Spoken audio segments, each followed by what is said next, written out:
Hello everyone, I'm your host, your SCP host, Skills to Play, and welcome to episode 1 of a new series I'm calling Inside Northwood. In this series, I'll be interviewing people from all across Northwood to see how things work, and to provide you guys the information you need to make better, more informed opinions when it comes to the game, or the studio, or both. In this episode, I interviewed Hubert, Moszka, and Lisp. You'll likely already know Hubert, he's the game director, but if you don't know who Lisp is, he's a good friend of Hubert who currently works in Northwood as a PHM representative, a game designer, and a studio manager. There's plenty to hear from these two, so watch the whole video to hear all of the juicy details. If you don't want to, that's okay. I'll leave the list of timestamps in the description below so you can skip to a section you want to hear. With that out of the way, let us begin. Alright, so first question, what got you into game development? How long have you been doing game development for? So, I've been into programming itself from a pretty young age. I think I was around 8 or 9 years old when I started writing my own primitive websites in HTML. And soon after, I learned the basics of a language called Turbo Pascal, using my older brother's school textbooks and notes. I don't think anyone teaches Turbo Pascal anymore, but it was definitely my first introduction to a quote-unquote real programming. So anyway, I was a kid and I always considered it a kind of hobby. I didn't really think of it as a potential career path, but I think around 2013, this was after I finished my primary school and I started attending what we refer to as gymnasium, which is like kind of secondary school in many European countries that's like supposed to prepare you for high school. So when I was 12 or 13 years old, I believe, I started attending this school. I made new friends, one of which presented Unity to me, which is the game engine I've been using ever since, even though I tried other solutions in the past, including Unreal, but Unity remains my choice. And the funny story is that around that time I also fantasized about having a software company. So me and my friends even had like a little game project or several game projects, nothing like that ever released, but we essentially role-played a company. We had a group of, I believe, 6 people, maybe a little more.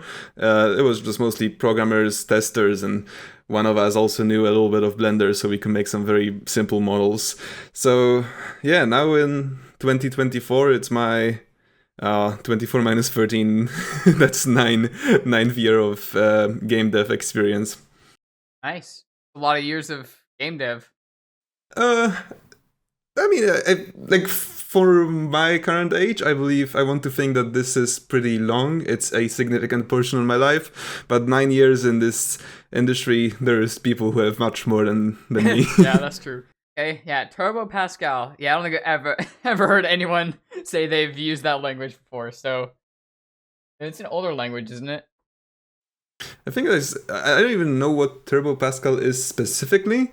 I think it's a IDE for Pascal. I could have Googled that right now, but I don't really remember. I know some very basic syntax from it. I made some very basic programs, like some calculators where you provide one number, then provide second number, and it just prints out the result. So this is the level of advancements that I have reached.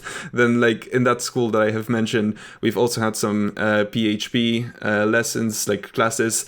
So that's something that I have attended, and that's something that I was relatively good at. And PHP and C# aren't that different. I mean, they are quite different, but when it comes to actual syntaxing and understanding how languages work, they are a much better introduction. PHP is a much better introduction. So it's a good foundation for what you would be doing in the future. Yes, I do want to see that I do think that my PHP skills that I have developed at school improved my transition to C#. Nice. Just a quick note. It's like a quick note for other programmers. Back then in 2013, Unity's primary language for scripting in game was JavaScript. So That is funny because JavaScript nowadays is mostly only used for websites. Back then there was something called Unity Script, which was a variant of JavaScript that supported it was a variant, but something between JavaScript and TypeScript, but it effectively was more suited for Unity. There was also a third programming language called Boo. Right now they're all removed, and I believe they're no longer supported, and only C# is the one to go. That's some little fun fact there. On to the next question. So, what led you to create Northwood Studios? So, it kind of just happened. Back in the pre-release days of SL, it was just me and my YouTube viewers, because that was like a little YouTube project that I made. Some of those viewers offered help with modeling, and it wasn't really until after the release when I started inviting more people to work on this project. We voted Northwood to be the name of this group in, I think it was late 2018, and we weren't even formally registered as a company until like January 2020. Oh wow! Oh, you guys have been around for quite a few years. Yep, we're constantly changing, constantly evolving. There's many people who leave and join, but we've been evolving as a company. Ever since the early 2018s. I don't really like looking back into the past because, yeah. Yeah, I feel like that's something a lot of people could agree with. They don't really like looking at things they did in the past. So, sort of in a similar vein to basically about the company. What's it like being the CEO of a company? So you see, this is the CEO is a title that I generally avoid using nowadays. Like, management is a separate career path from programming. People spend many years and really a lot of money mastering it. So for me, on the other hand, I think a more fitting term is simply game director, who just happens to be the owner of the company. Because most of my work here is still programming, and I supervise the short-term and long-term development direction. So again, game director seems like a more proper term for what I'm doing. Okay. I remember that back in my early days, I used to use the CEO title more often. It sounded powerful, that fed my ego, but that was before the responsibilities of this position came. Right. And they appeared quicker than I could handle, so it was certainly a humbling experience, and it made me realize that this job isn't nearly as simple as I thought. So, sort of going back to game development and programming, if someone was interested in getting into game development and or programming, what advice would you give them? That depends. That depends on what you're gonna do and what are your expectations about it. Like I said earlier, I wanted to have a company for a while, and there was certainly a lot of hard work involved in pursuing this dream. But I can't deny that I simply got lucky in many places. If this is the career that you want to pursue as well, you need to know that there is an incredible amount of people who worked much harder than me and are more deserving of their dreams coming true, but they're simply not lucky enough. So for that reason, I don't really feel qualified to give any real advice. The best I can do is simply keep doing what you're good at and hope for the best. I know it sounds pretty lame, but that's really the only advice I can give. Yeah, maybe it's something that people need to hear, so anything helps. I hope it does. Alright, and then the last general question. So what's the hardest part about game design, programming, development, etc.? I believe all development branches have their own easy and hard parts. For example, programming for me is always nice and easy until you have to give your build to QA and they come back to you with a list of 100 issues they have found. At that point, I start questioning all the life decisions, but that is the cycle of being a programmer. I don't know about other branches. I mean, I do a little bit of game design. I mean, I do quite a lot of game design, but in this case, it's a little more straightforward. It's mostly about gathering feedback, trying to improve your own proposals, and then checking if they're feasible, when, how, and so on. So each one of these branches has their own easy and hard parts, and I believe that's the best answer I can give. Cool. Thank you for that. And now, Lisp, here are some of your questions. So, you ready? Mhm. Let's sure hope so. Alrighty. So, since the release of SCPSL in 2017, what has been one of the hardest, most challenging aspects of video game development for you, and why? um, so even though I've only been in the studio for about, I think 3 years at this point, I guess for me, uh, I guess one of the more challenging aspects is kind of to managing like the scopes of projects and the deadlines.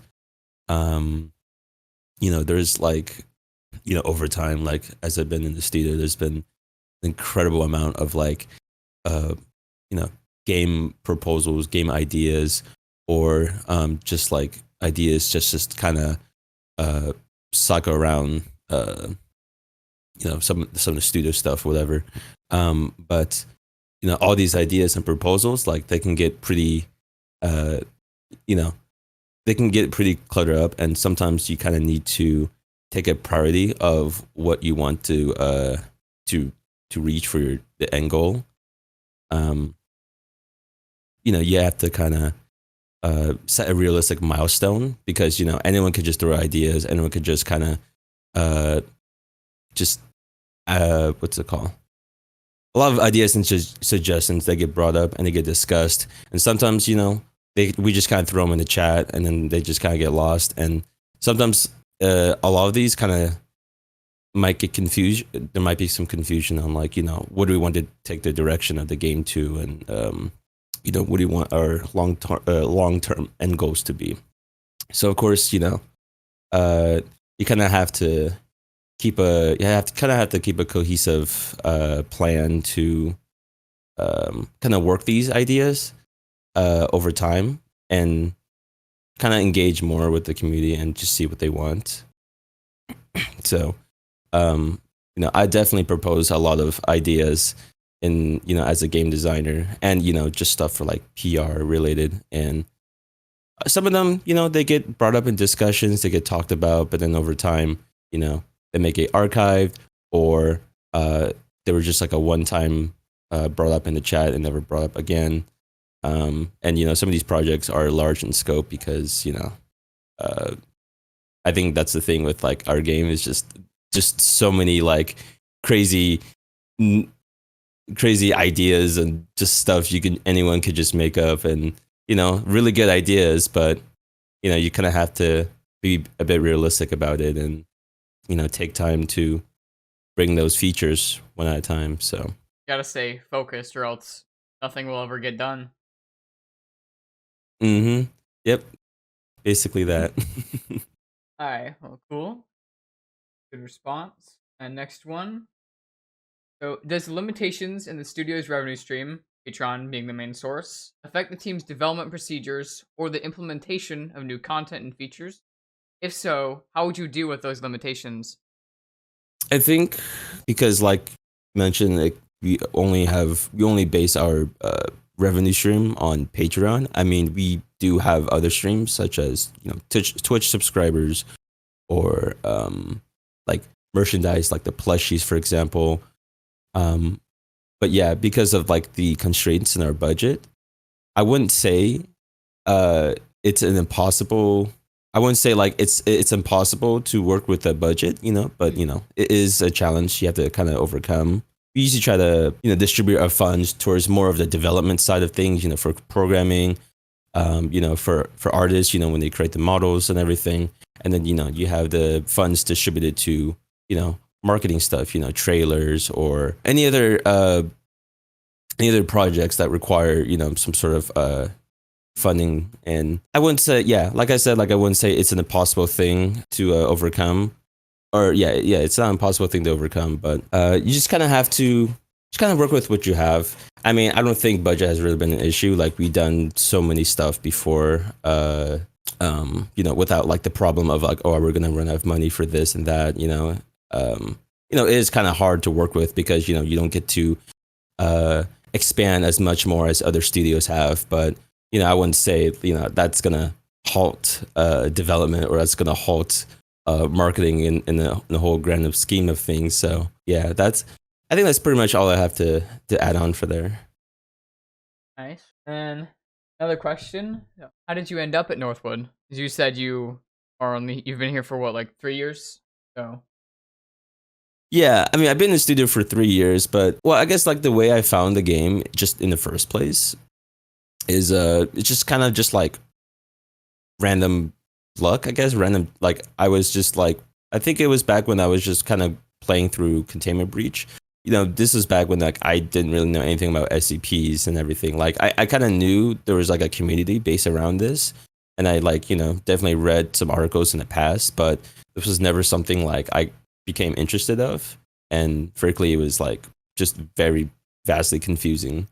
And I think as I was playing Containment Breach, I was like, it's interesting because like I was like, oh, this is not on Steam. I wonder what, like, if this game is on Steam or if any other SCP games are like related to this or on Steam. And I think the first game I just literally just found was this game, scpsecretlaboratory.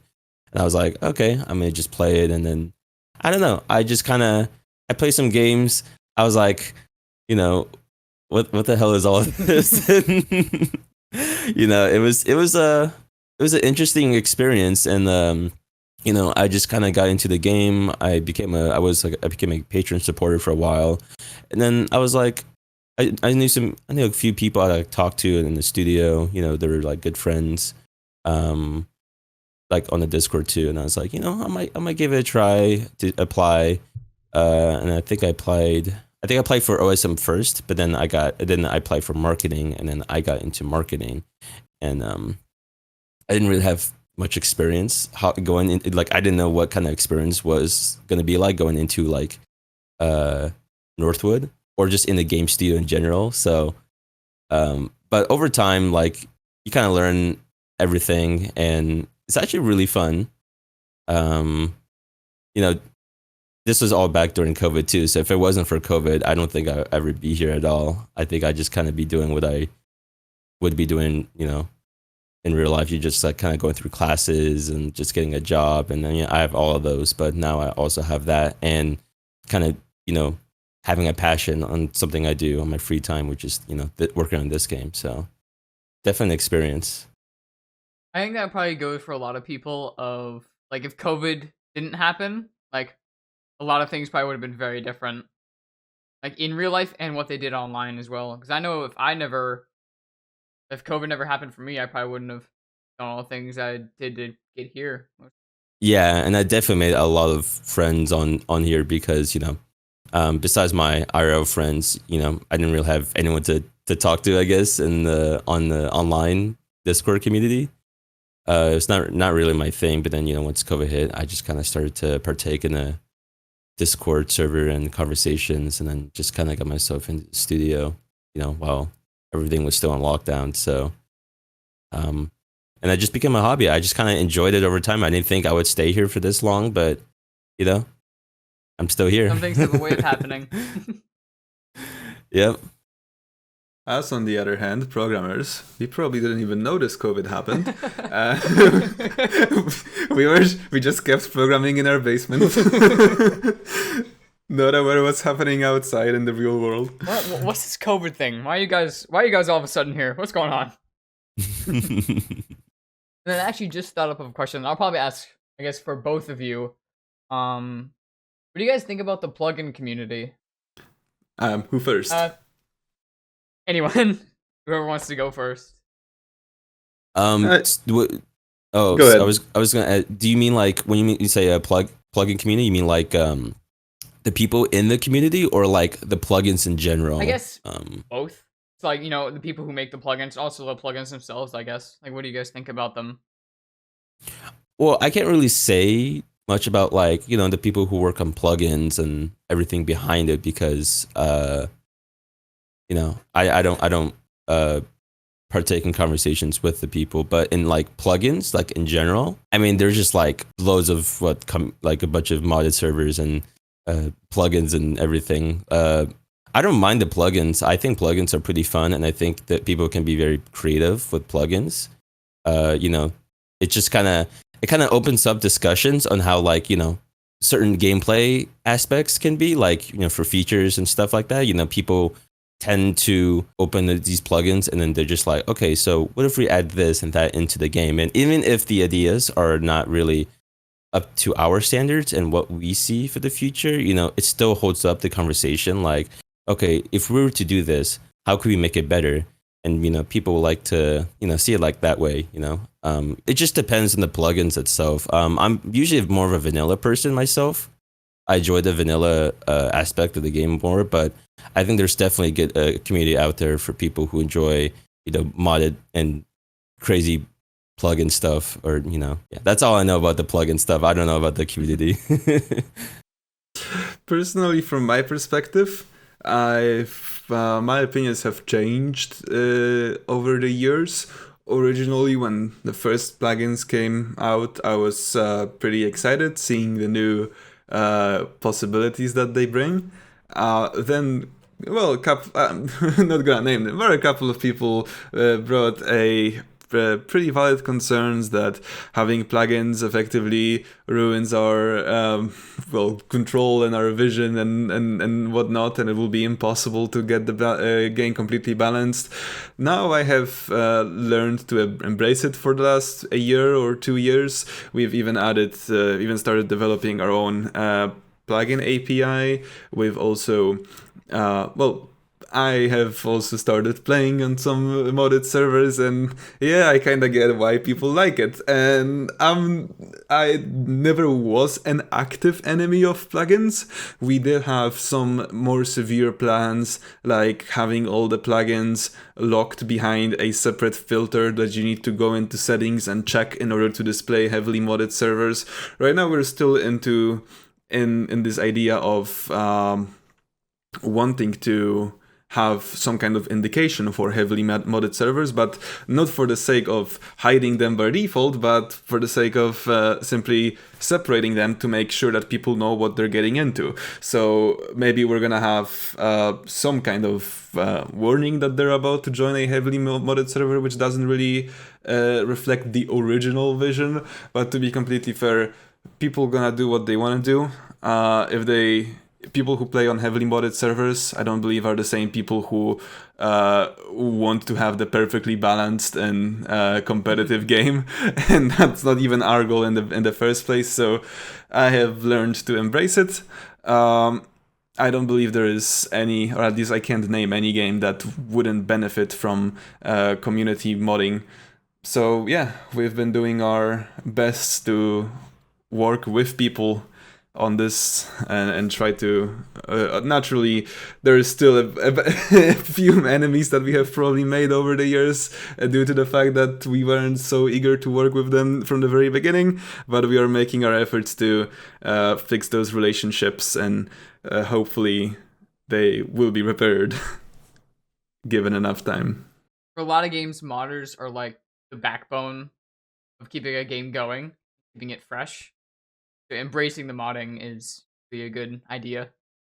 One of the arguments that was made was that modding is generally something that saves dying games. I don't believe SL was dying at the time modding started, but at the end of the day, I don't really think it makes much of a difference. It's not like adding modding will cause the game to die. Right. So modding in general, like for games, is usually good. People enjoy it, so it's usually good to embrace it. Well, thank you for that. Now, moving on to the specific questions. Actually, rereading these could apply to both of you. So I'll go with you, Hubert, first of asking them, and then Lisp, if you want to jump in and answer it too, feel free. So let's go ahead and start with that first one. So how much of updates do you work on or have a say in? Are there any updates or features you don't like as much as others? I do work on every update and coordinate with game designers what changes to approve or deny. That is part of my job as the game director. Naturally, it's not a dictatorship, so differences in opinions aren't uncommon, and many times we'll release something that goes against my ideal scenario, and it will turn out to be the right decision. So yes, obviously I have my own preferences and opinions regarding some features, but unless it's really bad, I generally keep keep it to myself until a discussion about it started. I make my own proposals, I make my own adjustments, I take active part in discussions regarding certain features. But yeah, I am the one who eventually accepts or denies a proposal. What about you, Lisp? For game design, it's more about additions and features that like we propose, and then Hubert gets to implement them, or any other programmer. And so I've worked in the past in certain projects, such as like the like SCP items, or I work a lot with quality of life features because I think it's really important to get a lot of the details in the game and people appreciate. I only started working during I think it was like 11.0, or it was like close to 11.0 when I was in game design, when I joined game design and started working. So some of the other features, like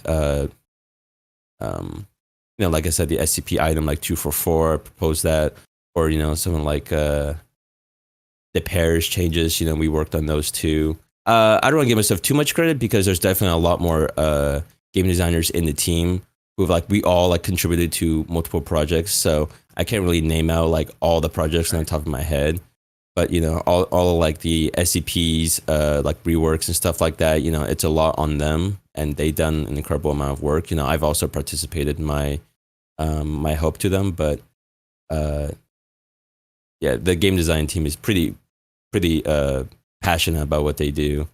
So Can you believe Parabellum was 3 years ago? I know, man.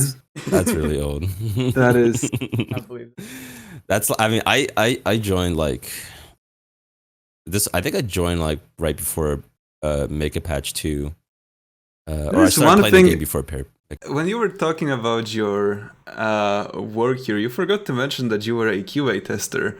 And I remember that back in the day, we would work together on testing all features individually. So every time there was a new weapon, we would get a bunch of people from the studio.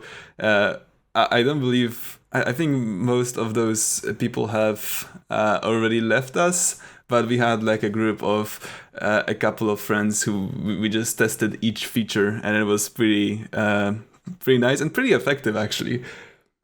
Oh yeah, so, like when we had like a lineup of like so many stuff to test, it was just kind of nice. We just all hop on and just kind of work our way through. Because I used to be a QA tester. I used to be in different roles too. It wasn't just like marketing and development. I've done like verification stuff, like emails and whatever. But yeah, QA tester is also one of the roles I participated in, and it was really fun because you just kind of get through the QA test pretty quick and all that. It does sound like fun. Pretty fun. Yeah, you just got me on nostalgia trip right now. Yeah. That was good. All right, now next one.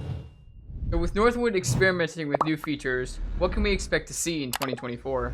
My favorite kind of question. I know you can't really say anything specific, but what can you? Okay, so I can't tell you the exact timeline and specific features. Also, there's too many factors. So even if I have taken educated guess, there's one thing I learned about providing ETAs. People take any estimates as promises and keep us accountable for any misestimations. So for that reason, all I can do is provide you with our general plans and maybe outline the direction we have taken. That should work.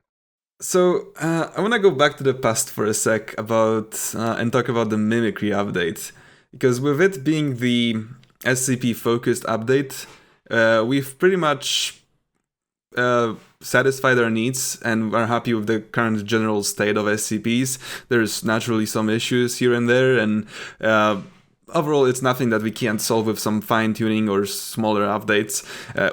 Nothing really requires a full-on rework, maybe except for We can talk about it later. But this year, we would like to focus on improving human combat, which both includes the human versus human interactions as well as human versus SCP. We've already announced our plans regarding the rework of experimental weapons, the Micro HID and Particle Disruptor.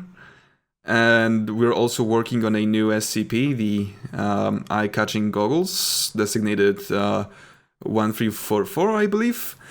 And yeah, I could go on and get in more into details, but we've already made quite a large and comprehensive posts about them. So I'm not sure if there is much of a need. So I wanted to briefly talk about the implementation of experimental weapons, because while doing that, we've encountered some issues, which are mostly caused by limitations of the weapon system. And while these issues are purely technical, there is also a number of other gun-related changes, which we've been planning on doing for quite some time now, but we couldn't. So we're taking this opportunity to do something that we call a mini Parabellum or Parabellum 2.0. It's a little joke title that we're using. Obviously, the size of the rework isn't going to be comparable to the original Parabellum, so the models stay the same, the animations stay mostly the same, aside from some fixes and minor improvements. We're planning on changing some core game mechanics, mainly related to accuracy, recoil patterns, and some nerfs to the meta attachments such as the laser sights, sniper scopes, suppressors. So I'm not sure when you're planning on releasing this interview, but well, actually today we're planning on releasing a more in-depth post to our patrons, at least at the time of recording. So by the time your dear viewers are watching it, there's a chance it's already public. And yeah, so we are planning a smaller rework to the guns this year, probably sooner than later. And a while ago, we've also mentioned our plans to bring the skeleton permanently to the game, SCP-3114 or 3114. It's been on a back burner for a while now, and I'm hoping to start experimenting with it again. Our main concern is the strangulation ability. It feels quite unfair and not very skillful, so we'll be significantly limiting when and how it will be used. We've heard many solutions, which included, what do you call them, like quick-time events, or making the strangulation non-lethal, but we don't believe any of them would be sufficient. For example, if we wanted to make it non-lethal, it would simply result in 3114 combining its attacks, so it will be lethal again. So we could solve that by adding some kind of cooldown on our abilities after strangulation, but then we make 3114 defenseless for a few seconds, which is frustrating in most situations. So yeah, we also don't want to remove this ability. That was also an idea, but we won't really go for that because we want to reward situations where 3114 causes people to split up. But in any way, I'm going around this question. I can't really give you a definitive answer of what we decided, because we aren't simply certain ourselves whether or not it's going to work. So it's not our first. It isn't our first attempt on rebalancing this SCP. So maybe we'll give up and not implement it completely. We certainly don't want to end up in a situation similar to 096, where the entertainment factor of playing both as and against is quite questionable. So and yeah, there's also a few sorry, I'm finishing up. I swear. Okay. There's a few smaller things we're planning.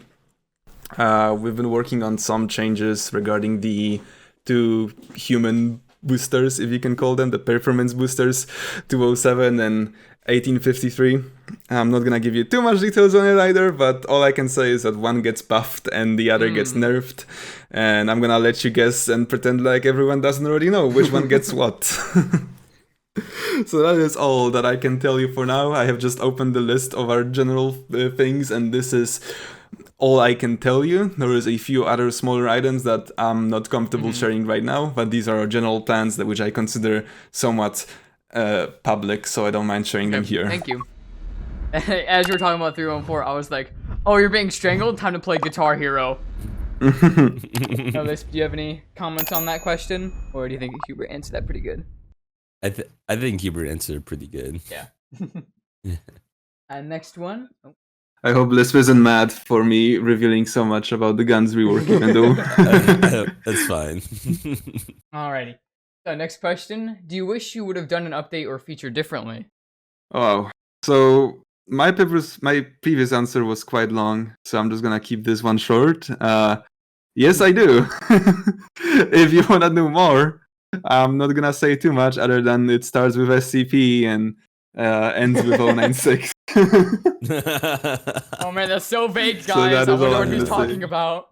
So that's the one that I wish we have done a bit differently. I don't think it's beyond help, maybe a little, but yeah, there is a lot of things I wish we've done Definitely differently. a controversial topic in the SCPSO community. Yeah. What about you, Lisp?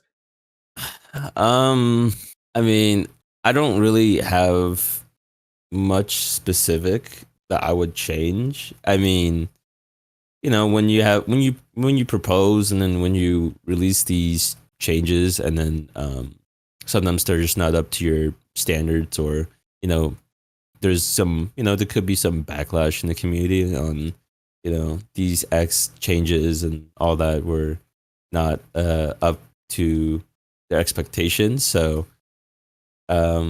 you know, there's some stuff like like in the past where I'm like, you know, we should have changed this, like, you know, maybe like for SCPs, like, oh, we should have not brought up this part of like a feature, or we should have not changed this aspect of this character or this feature. You know, I mean, there's been like that in the past, but you know, I don't, you know, I think when we make these changes, we're pretty certain on how this is going to play out. You know, whether that would be good or maybe it could be a bit controversial. I mean, you know, that's just part of development in general. You know, you just kind of had to, I guess you just kind of have to make some risks and, you know, see how that plays out. So I would say, yeah, there's been updates or, you know, smaller features or additions that, you know, I would like to see differently, but these are all like, you know, in the current years. I can't say anything in the past, like, I don't know, 096 or something, but I like 096. I don't know about anyone else. See, that's why it's a controversial topic. Yeah, but that's all I have to add. Cool, Yeah. thank you. And before I get to the favorite update question, I actually thought of another question earlier. I suppose this is more of a marketing question, but it could apply to both of you. How do you guys choose update names?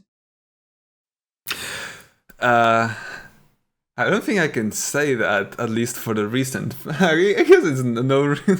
Alright, again, if you're listening to it, I hope you don't hate me for that.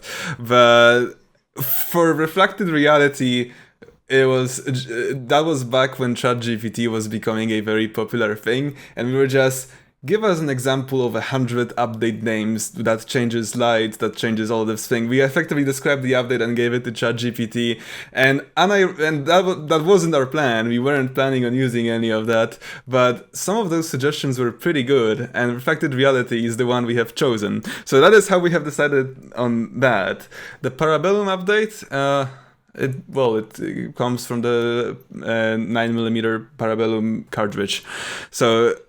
And Mimicry, I believe that was voted on by our game designers. So we don't really have any specific way of getting the update names. Every single named update had a different backstory on how we have decided. There's no team that specifically decides those names. We just usually brainstorm it. In this one case, we also use ChatGPT. But Confirmed yeah. Marketing being replaced by AI. Rest in peace. Oh, certainly. I mean, I do think that using AI as a tool in this specific way isn't too controversial.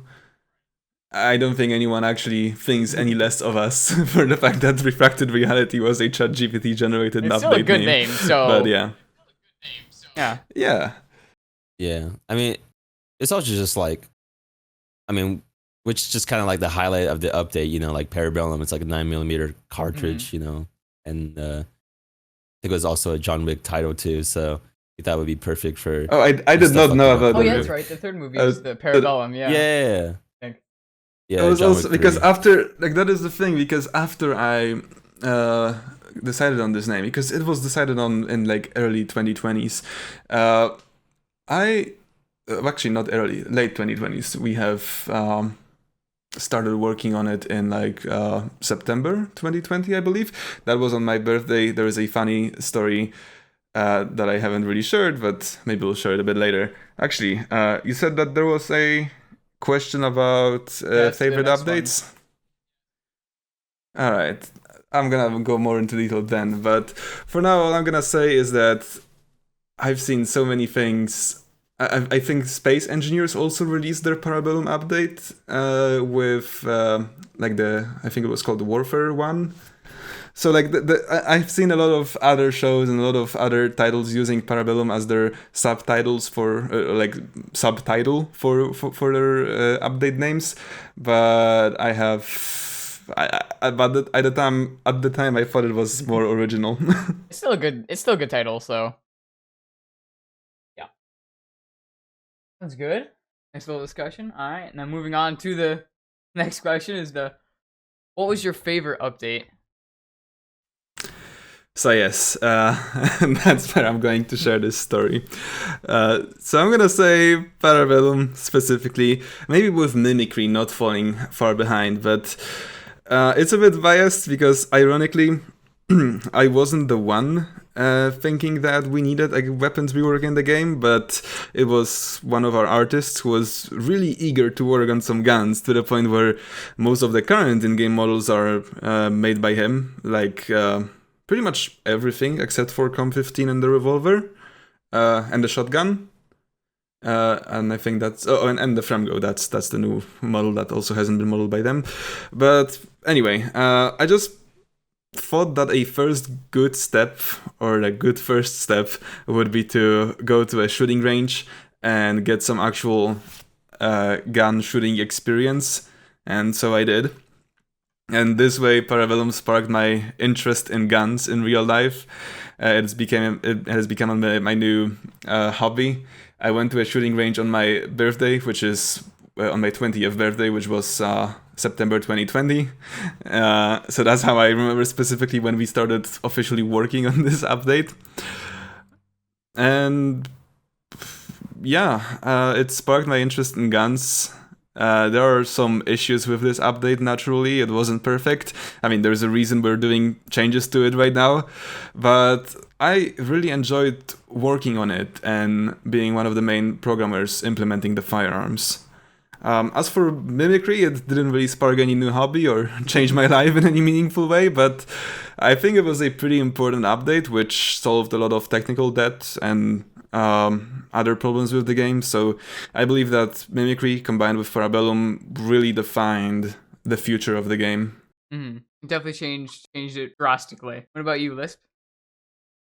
I think I'm also say Parabellum's my favorite update. I mean, that's like all the weapons have completely changed, and even the rework of 173. I think those were pretty big peak at like, you know, what we can achieve. You know, like the animations for the weapons, and I think the weapons like look much better and crispier than like what it looked like, you know, years ago. You know, no offense to you, Hubert, but you know, you look back at the old weapons, you're like, what is this? Yeah, the game really did started looking like at least a single A production. Previously, it wasn't a triple A, it wasn't a double A, it was a 0A production. I believe that we have earned our first A after Parabellum. I mean, like, I think when the game came out, like like sci-fi like weapons, but they're like stock Unity assets or something, or am I like misinterpreting that? Because I mean, I don't know about the you know the sci-fi weapons I'm talking about, like the fusion weapons. Yeah. Yeah, those are pretty like, I mean, I don't know. I feel like you don't see it fit into the game now, or you know, at least for standard weapons. But it's actually kind of funny when I go back and I know there's people who do like the old SL hosts, and like you kind of go back at these weapons, and it's kind of like how do you even explain it? Like it's fun to like play around with it. Like it's fun to use the weapons, but it's also like not much fun to for the long term because they're kind of, I don't know, they're like janky, but you know that was like Oda, so but the new weapons itself definitely like changed up on my perspective of the game, and I think it's much better than what it was before. Yeah, when everyone would just be jumping around, I guess and like just going everywhere. Yeah, I would say Mimicry is also like my second favorite because, you know, like it solves a lot of technical issues and a lot of SCP changes too. Mm-hmm. So I can't really say anything for the other updates because I wasn't really there. Like I technically started playing like right before Mega Patch 2, but I didn't really get into Mega Patch 2 because I was like still new to the game, so I didn't know anything. But yeah, I would say those are my favorite updates, just being Parabellum and then Mimicry are my like kind of like a runner-up. Cool. Now, I still remember the first Parabellum Patreon build Crossfec. It was crazy. Yeah. That thing was OP. Yeah, and the E11. And the green ESR is the AK. Oh yeah. And then like the vest were like just Hubert cubes. Huberts. Reminds you of, actually, real quick deviation reminds you of this one image. Oh my god, dude. See, I love stuff like that. Just like random fucking placeholders. I thought there were more for the Parabellum beta, but I don't remember. We had the green AK, which we already mentioned. Yeah, the green AK. Yeah, it was a lot of fun. I've been advocating for it. We need to bring a toggle to bring those cubes back for the armor. I need it. You heard it, Hubert. Alrighty, and then last question I have on here: how often does Northwood take in community feedback? We take feedback in many forms, pretty much all the time, with nearly all servers being community hosted and us not having any in-game metric aggregator. Community feedback becomes the very next best thing to measure how our changes affect the gameplay. We make feedback forms and send them out to the community. We also read a lot of suggestions, which people can upvote or otherwise make us more likely to see them. And many of us, especially game designers, try to interact with community and Patreon supporters so we can better understand what are their needs. And for example, even recently, I've been working on the Guns rework and brainstorm a bunch of different ideas with our patrons. And while we're on this topic, maybe I'll address a little some of the community voices that mentioned that we quote-unquote paywall feedback. And the important thing to understand that our primary source of feedback are still the public forums. If you want to be part of the decision-making process, you either join our team or fill out the feedback forms. As for the paywalled methods, you need to know that we already get more suggestions from our Patreon channels weekly than we would be able to implement in a year. And I'm not even exaggerating. This is probably the rate. This is probably quite accurate. I haven't checked that, but if you summarize all the suggestions that we get every week, there is probably more stuff than we can implement in a year. And if we open those channels to the public, they would pretty much instantly get flooded with so many suggestions to the point where people can't even read them or give them an upvote, and instead they would just create duplicate suggestions. It would be very difficult for us to get anything of value from it. So yeah, certain methods are behind the paywall, but it's only a small percentage. And honestly, at this point, it's not even about the money. I don't believe anyone actually goes to our Patreon so they can purchase the ability to post suggestions. This is more of like an extra benefit that we give to our patrons. And seriously, it isn't making it that much of a difference as some people make. I have heard different criticism where regular people's voices are ignored because we only listen to patrons. This is not the case. The long-term development goals are always based on the public forums, and when we do ask patrons, it's usually about the small specifics that don't make much of a difference. Nice. Any comments, Lisp?